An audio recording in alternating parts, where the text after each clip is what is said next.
I don't know if you're here on your own or you have people. Directors and producers here. Yeah, please comment. David Briggs, Prakash Bare, and Thambi Adadi, these actors of the film and producers are please come. Thank you.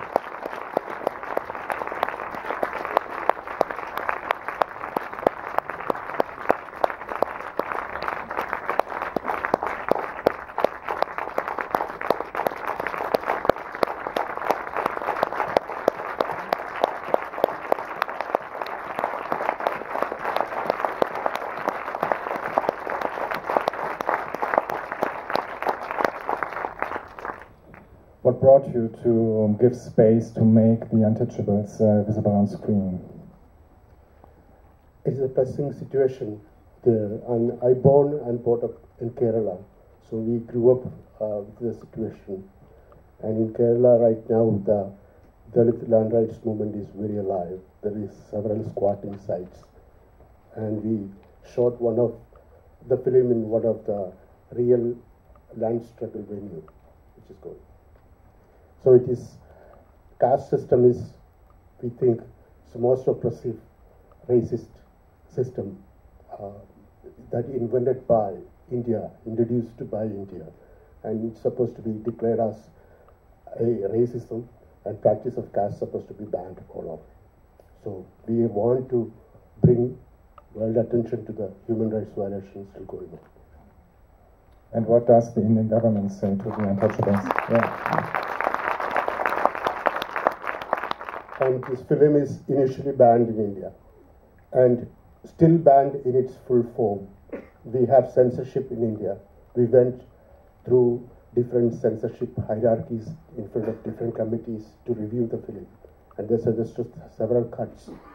And the first initial committee outright denied the certification, and we went to the revising committee. They suggested like 52 cuts and blurs and a lot of changes.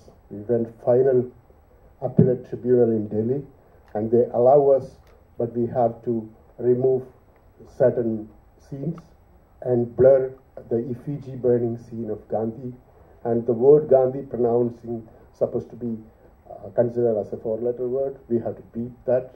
And also a quote from Dr. Ambedkar, who is commenting on 1932 Gandhi's fasting, quoted by one of the Dalit activists. We have to remove entire dialogue. So in its original form, it is still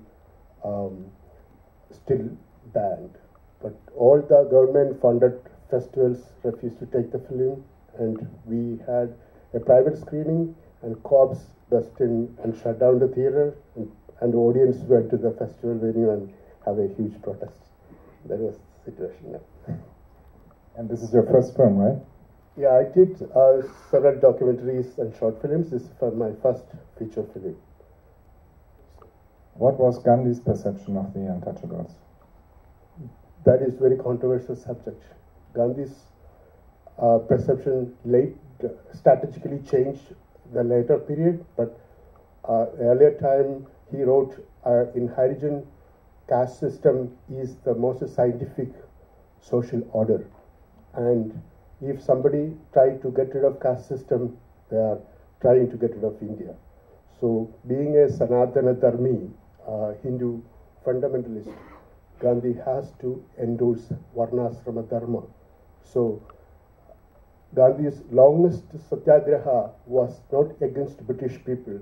It is against to withdraw the privileges British government give to untouchables, which is the communal award, separate constituencies for untouchables.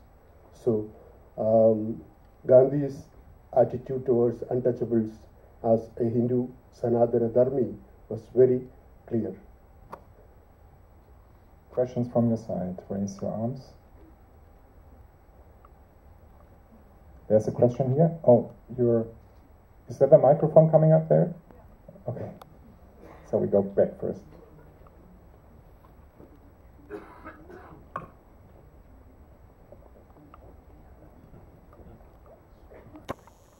Okay. Thank you very much.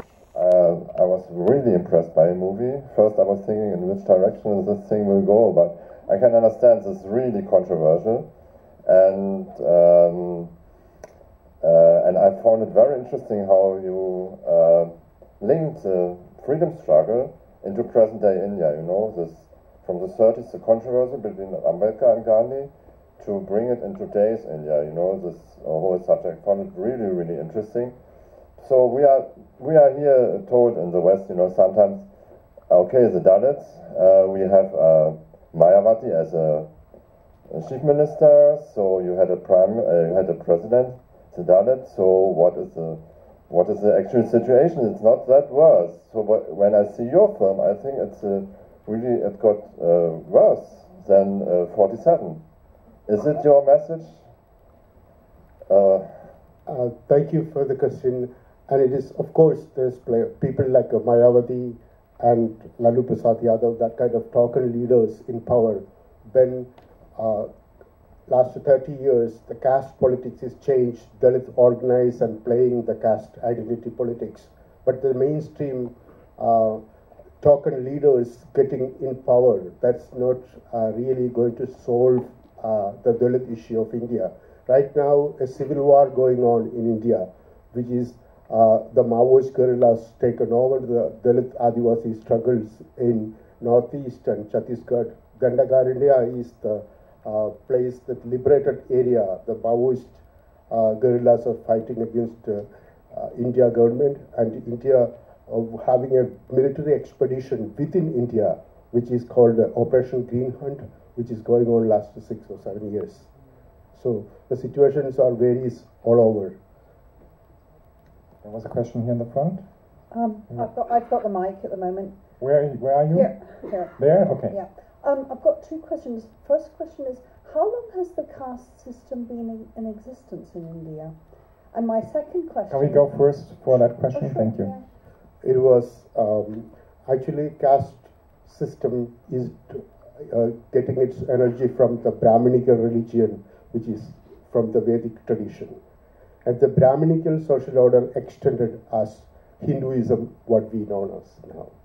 But the caste system is transgressed the boundaries of religion. The Kerala, where I am coming from, Christians, Muslims, even communists practicing caste system.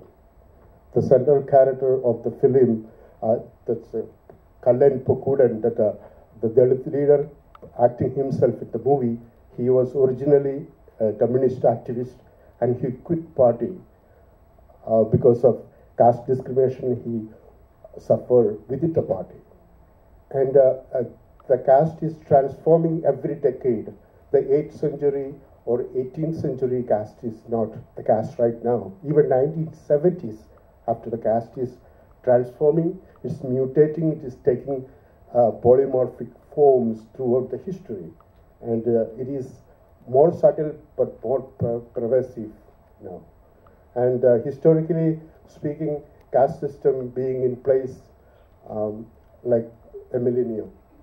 But the Buddhism was really a huge challenge to caste philosophy, philosophically challenging with the Atmavada of Hinduism, with Anatmavada, with this non-existence of soul. That's the philosophical confrontation. But in practical sense, for millennium, caste system is still prevailing as a tool of social stratum. Still, it is very powerful. And the second question? I'm just wondering, you've had a lot of critics of your movie because it's a very political movie. So a lot of people who just want to criticize a movie or dismiss it, they accuse it of just being completely biased. This isn't something that's coming from me. I'm just wondering, have you heard that accusation a lot, or criticism a lot about your movie about it being completely biased? Biased towards the untouchables? Just like one side, showing one-sided. Yeah, there is a lot of criticism from different arenas, different constituencies.